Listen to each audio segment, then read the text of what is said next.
Greetings and welcome back to the channel. Today we're going to talk about something that they don't teach you at engineer school to this day, and something that I learned. I'm going to relate a few of my experiences with riders on the train, and I'll be saving the one with the happy ending until the very end.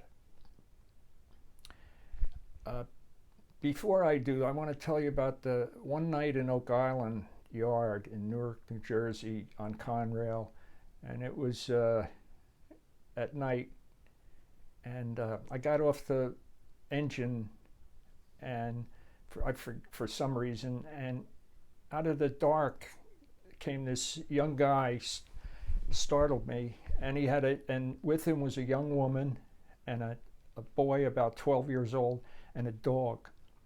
And the guy asked me if I knew where the next train bound for Harrisburg was being made up in the yard. I told him I didn't, and I didn't. But I was just blown away that a family was going to try something as dangerous as riding a freight train at night. And anyway, back to my experiences. We were operating a freight train on Conrail in Pennsylvania. We were on SEPTA's Fox Chase line, and we were going by Olney Station, approaching a stop signal at CP Newtown Junction. So we were going slow. I mean, I was about 4 miles an hour. I was trying not to stop because you don't want to stop in Philadelphia because of trespassers and kids, vandals. The conductor looked back at the train from his side of the engine, and he told me that we had kids hanging on the side of the train. He grabbed the engine radio microphone and he started calling SEPTA, the SEPTA train dispatcher. But he didn't get an answer, and he called repeatedly. And with that, a Conrail police officer called the conductor and asked him what the problem was, and the conductor told him about the kids on the train. And the officer said, "Well, keep on coming. I'm right ahead of you at Nice Tower, and I'll look you over and I'll remove any kids." So then we got the signal, and we were routed for the low grade, which is a 10-mile-an-hour track. And I started increasing speed. Oh, I should add that SEPTA was running us between passenger trains. But anyway, I started increasing speeds slowly because I thought that the kids would get off the train as they noticed the speed increasing. So we started down the low grade, and the flagman in the caboose called me and said a kid fell off the train and he's hurt. The Conrail police officer called and said, "Keep on coming, I'm here at Nice Tower, keep on coming." And we did. We kept on going, and we pulled past the police officer, and he said he didn't find anyone on the train. The train looked good, and we were okay to keep going. And we continued on, and just ahead at Belmont Yard we were getting recruited, so we stopped at Belmont, got off the engines, and we were met by a Conrail road foreman of engines and a Conrail trainmaster and 2 Conrail cops. Now the road foreman and the trainmaster told me not to worry, that it wasn't my fault, that we can't keep stopping trains anytime that there's somebody reported on them, hanging on them or riding them. Otherwise we'd never move any freight. Well, 3 years later, the conductor and I were ordered to Conrail headquarters in Philadelphia to give a deposition in the matter. And we gave our depositions to a Conrail attorney, and then she drove us to Olney Station, and we walked the tracks from Olney to Newtown Junction. She asked us a lot of questions, and she said that the family of the juvenile is suing Conrail because we didn't have the right-of-way fenced in. I asked her what was my responsibility that day, and she told me that in a court of law I had to demonstrate that I did everything possible to guarantee the safety of the trespassers. And in my case, that probably meant bringing the train to a safe stop and having the conductor walk back and remove those kids. Well, ever since that day, whenever I was reported with someone on a freight train, I would call the train dispatcher and ask for instructions. And invariably, the instructions were bring the train to a safe stop, and the police will get the individuals off the train.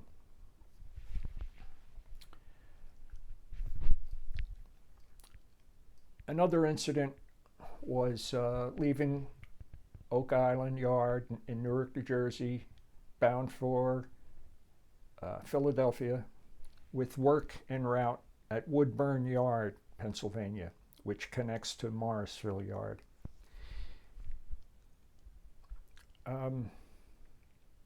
When we left, as we were leaving Newark, the conductor took his bag and went back to the second engine because we had a student engineer with me on the first engine, and he didn't want us to feel cramped. Later, I found out when a conductor got back on the second engine, he found a modern-day hobo. Kind of scared him. It scared the conductor. And he got to talking to the guy, and the guy said he was heading south, going someplace south, and he was broke, and that's why he was riding the train. The conductor gave him $10 at some point, and the guy was very appreciative. And we did our work at Woodburn Yard and continued on to Philadelphia, got recrewed, and we were taken to the hotel. And the conductor later told me that when he was unpacking his bag in the hotel room, he found that the hobo had rifled through the bag and stolen packs of cigarettes from his bag, which kind of disappointed the conductor, having been kind to the guy. Lastly, I was on I guess it was around 1990, leaving Oak Island Yard in Newark, New Jersey with a freight train, and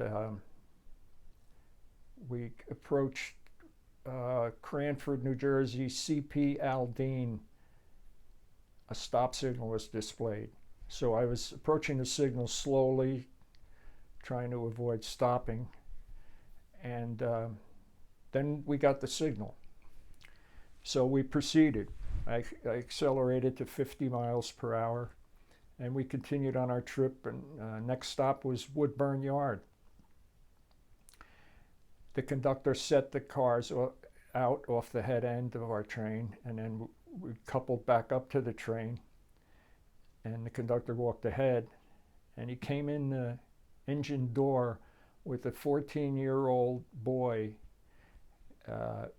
dark complected, as if he was Indian or Pakistani. And the conductor introduced him to me by saying, "Jerry, this is Gunga Din. Din, this is Jerry."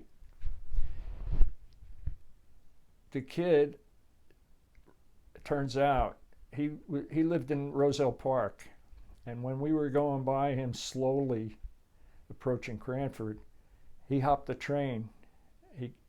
He got on a hopper car, a covered hopper car, and intending only to ride for a couple of blocks to his house. But the train picked up speed too quickly for him, and he couldn't get off. So he was. He said his father worked at the UN in New York, and he was terrified. He knew his family was wondering where he was. He didn't know what the conductor and I had in mind to do to him or with him, and he was just scared and half frozen from the ride. The conductor told him that the conductor was an extra conductor, and he was scheduled to deadhead home upon arrival in Philadelphia on a passenger train back to Newark.